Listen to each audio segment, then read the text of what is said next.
Hook 1. What if staying silent was your greatest strength, not your weakness?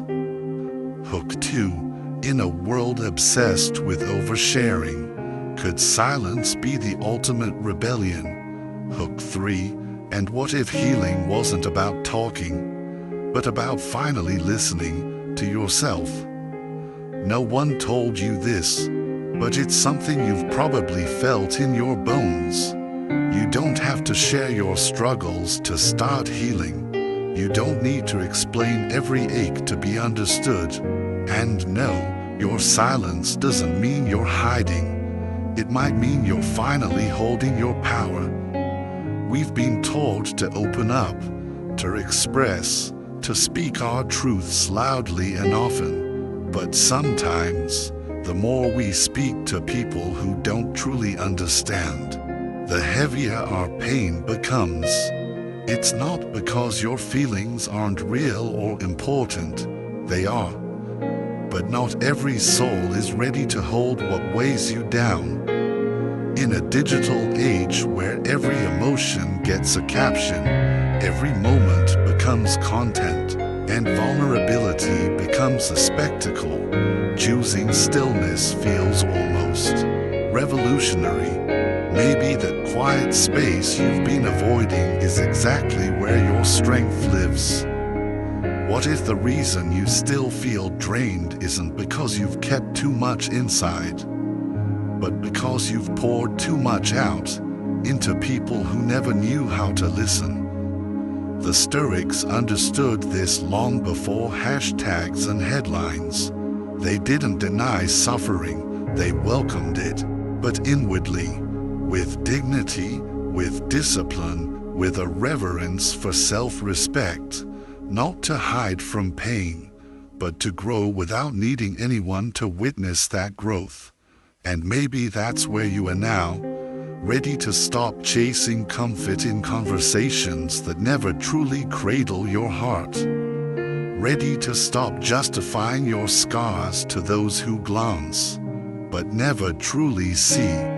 Ready to stop scattering your energy where it can't be returned. There's a deep kind of healing that happens when you sit with yourself in silence, not as the escape, but as wisdom, as a form of quiet strength no one can touch, and no one can take away. If your spirit feels tired, more than just your body, this message is your gentle nudge. You are not weak for going quiet. You are ready to begin again, on your own terms. So let's begin. Part 1. The burden of oversharing. We've all been told, speak your truth, let it out, you'll feel better. So you do, you share, you open up, you offer fragments of your pain, hoping the weight will lessen. And sometimes it does, but other times it lingers, heavier, rawer, misunderstood. Why? Because not every pain gets lighter when spoken aloud. Not every ear is capable of holding your truth. Some people hear your words but miss your heart. Some judge. Some respond with empty comfort that only deepens the ache inside you. And some, without meaning to, or maybe they do, use your vulnerability to make a point that was never yours. Marcus Aurelius once said, the more we value things outside our control, the less control we have. When you share your suffering with just anyone, you surrender your emotional balance. You place your sacred truth in someone else's hands, and not everyone will handle it with care. You know this feeling, don't you? That sting of regret after revealing something too personal, too soon, only to be met with a reaction that wounded more than your original pain. There's an ancient Stoic story of a teacher who, when asked why he never spoke of his personal struggles, replied, "Would you pour sacred water into cracked vessels? Not everything you carry is meant to be shared, and certainly not with those who can't hold it. There's a difference between hiding and honoring. Silence isn't avoidance, it's discernment. It means taking your time, healing with intention instead of scattering your pain in hopes someone else might understand it. Epictetus once said, "If you want to improve, be content to be thought foolish." And that truth applies here, too. When you choose silence, people might think you're cold, distant, guarded. But what they don't see is that your silence isn't emptiness, it's preservation. A kind of strength with its eyes wide open. Modern life urges you to share everything, to seek validation in reactions, likes, and temporary advice. But the Stoics remind us, real growth doesn't need an audience. Not every wound needs applause. Not every ache needs explanation. There is immense power in sitting with your pain quietly, letting it simmer, letting it teach, letting it become strength in silence, like a flame inside a lantern, protected, not extinguished. So the next time you feel the urge to speak just to feel lighter, pause, ask yourself, will this help me heal, or will it echo louder in my mind later? Am I sharing to connect, or to be rescued? If the answers aren't clear, let silence hold it for now, because silence never rushes you. It offers space, stillness, clarity. It helps you understand what even words cannot. And yes, there will be moments when speech is essential, when confession liberates. But not every time, not to everyone, and never just to fill the silence you haven't yet made peace with. Your thoughts are sacred, your emotions are alive, your pain is not public property. You don't need to explain it to prove your strength. You don't need to be heard to be whole. Let silence guard what the world doesn't need to witness, and let healing happen, not for others to see, but for you to become. Up next, Part 2, Trusted Confidants. Because when you do choose to share, it matters deeply who's listening. Previously, we explored the strength of choosing silence, of not pouring your pain into cracked vessels, but instead learning when to hold back and protect what's sacred inside you. Now, we turn to something just as important. Who do you trust with the parts you do share?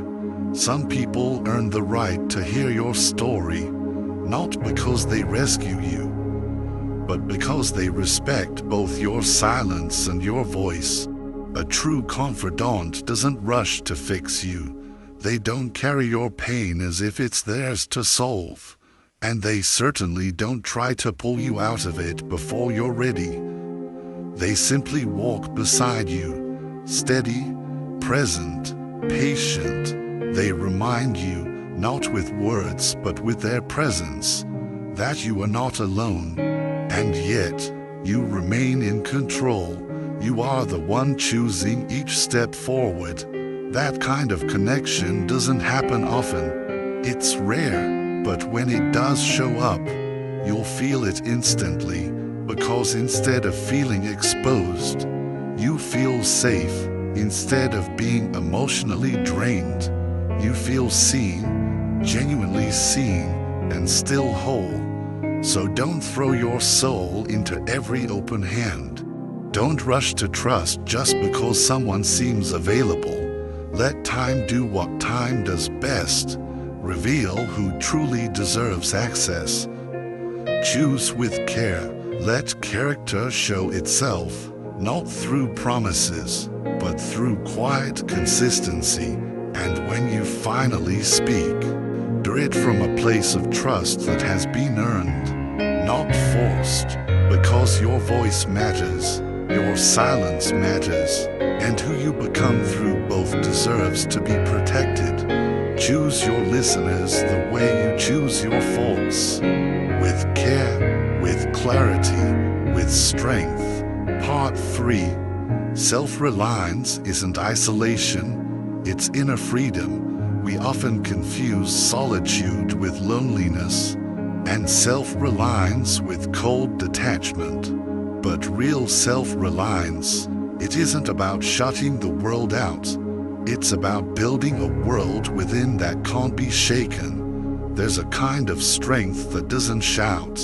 It doesn't need recognition or applause. It's quiet, steady. It's the kind of strength that lives deep in your bones, the kind that whispers, "I can handle this," even if no one else sees, even if no one helps. That's not loneliness, that's liberation, that's self-reliance. But let's be honest, self-reliance is often misunderstood. Some think it means isolating yourself, shutting down, pushing others away, or numbing your feelings. But that's not what Stoicism teaches. The Stoic path doesn't ask you to run from life. It asks you to stand firm in the middle of it, to master yourself within the chaos. Marcus Aurelius wrote, "The happiness of your life depends upon the quality of your thoughts." This isn't about building walls, it's about building foundations, so your mind isn't at the mercy of every storm. It's about staying rooted in who you are, not in who others need you to be. It's about feeling pain and still choosing to rise. And when you stop waiting for someone to rescue you, something remarkable happens. You begin to rise on your own, not because you don't value connection, but because you finally realize your peace begins with you. Your growth begins with you. Picture a tree standing alone on a cliffside. Winds howl, storms rage, but it doesn't lean on others to survive. Its roots dig deeper into the stone beneath it, into stillness, into strength. That's how it remains upright, not by leaning, but by reaching inward. And you're more capable than you give yourself credit for, even in the moments where self-doubt tries to convince you otherwise. Even when you wish someone else would just give you the answers. Deep down, you already know what to do. The Stoic philosopher Epictetus said, "No man is free who is not master of himself." That's what self-reliance really means. Not pride, not ego, not rejection of help, but mastery, a grounded, resilient relationship with yourself, one that doesn't crumble when others walk away. Yes, you'll stumble. Yes, you'll question, but every time you choose to sit with your discomfort instead of fleeing it, you grow. Every time you hold your own hand through the storm, you deepen your trust in yourself. Eventually, that inner trust becomes unshakable. You stop seeking approval from the outside. You stop waiting for someone to validate your worth, because you've seen yourself face to face in the mirror of adversity, and you didn't break. There's a quiet freedom in that, a power that no one can grant you and no one can take away. You stop depending on the world to make you feel okay, and when you carry that kind of rooted strength, people notice, not because you're loud, but because your presence whispers, "I've been through fire, and I didn't burn. I built something in the silence, and now I carry that strength within me." So no, self-reliance is not isolation, it's integration, It's wholeness.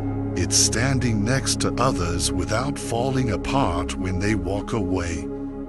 You don't have to prove you're independent. You just have to live like it. And the more you do, the more you'll realize you weren't waiting to be saved. You were waiting to meet the version of you who could save yourself. And that version, that strength, it's already inside you, coming next. Heart 4, emotional clarity. Because when the talking stops, something else begins. The quiet truth that's been waiting for you all along. In the quiet you've begun to cultivate, there's one final truth that anchors it all. You don't have to explain your transformation. You just have to live it. Seneca once said, "Don't explain your philosophy, embody it." And that's not just a quote, it's a way of life. A quiet challenge, a personal vow. You don't need to post about your transformation. You don't need to defend the habits you're breaking or the people you're walking away from. You don't need to explain why you've created new boundaries.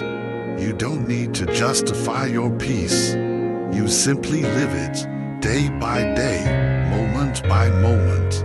And those who are meant to understand will.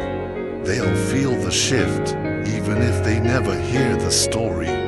When your actions begin to align with your values, something powerful happens.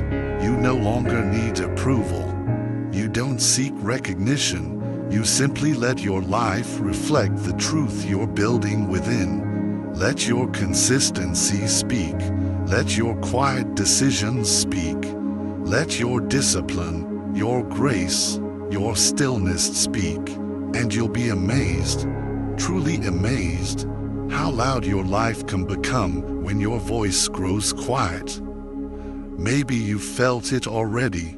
You begin to change, not dramatically, but intentionally. You think more clearly. You respond more calmly.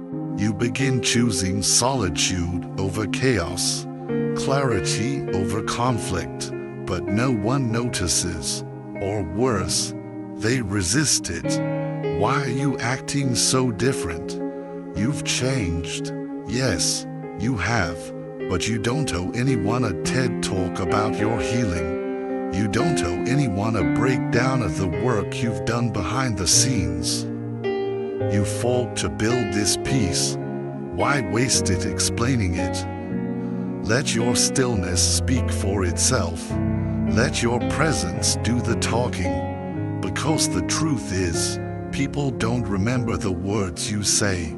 They remember the way you made him feel. They remember your energy. They remember the way you listened without judgment.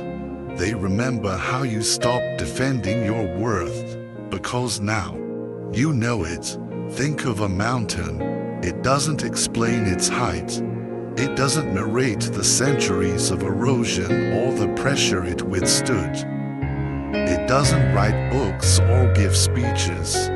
It simply stands, and people notice. That's what true growth looks like. It doesn't announce itself. It doesn't beg for recognition. It just becomes undeniable. There's a deep peace in walking forward without narration, not because your journey doesn't matter, but because you're no longer performing it. You're finally living it. Let them wonder what changed. Let them feel the difference in your energy. Let them see you more grounded, more focused, more centered. Let them notice that something in you is different now. Quieter, stronger, free. That's real growth. It's not loud. It's not flashy. It's not a brand. It's a truth you carry in your bones. So stop chasing the spotlight. Stop needing people to validate your inner work. Stop measuring your progress by applause. Instead, walk boldly into the next version of yourself, not to impress, but to become. As Epictetus reminds us, first, say to yourself what you would be, and then do what you have to do. That's it. No grand speeches, no viral post, just quiet, disciplined action. Let your growth be like the sunrise, steady, unfolding, undeniable, because real power doesn't shout, it doesn't demand, it doesn't explain, it walks in, and everything around it shifts. Conclusion, the strength of your silence. You felt the urge, haven't you, to explain, to justify, to be understood, to tell the story behind your change. But now you know, you don't have to say everything to heal. You don't have to prove your progress to validate it. You don't need permission to grow. Your silence is not absence. It's presence. It's protection. It's a sacred kind of wisdom the Stoics revered. And within that stillness, you've uncovered something powerful, your own strength, your own clarity, your own path. Walk it, not for applause, but for purpose. From this moment forward, you don't chase the noise. You don't seek validation. You let your life speak, quietly, powerfully, unshakably. And if this message stirred something in you, if it reminded you of who you've always been becoming, then you're in the right place. Subscribe to this channel and the philosophy we live by. Here, your silence is not only welcomed, it's honored. Here, your stillness is strength, and your journey inward, toward wisdom, toward discipline, toward lasting inner freedom, is only just beginning. So breathe, stand tall, and walk forward, not louder, but clearer, not to be seen, but to finally see yourself. You already have everything you need, and now you're ready.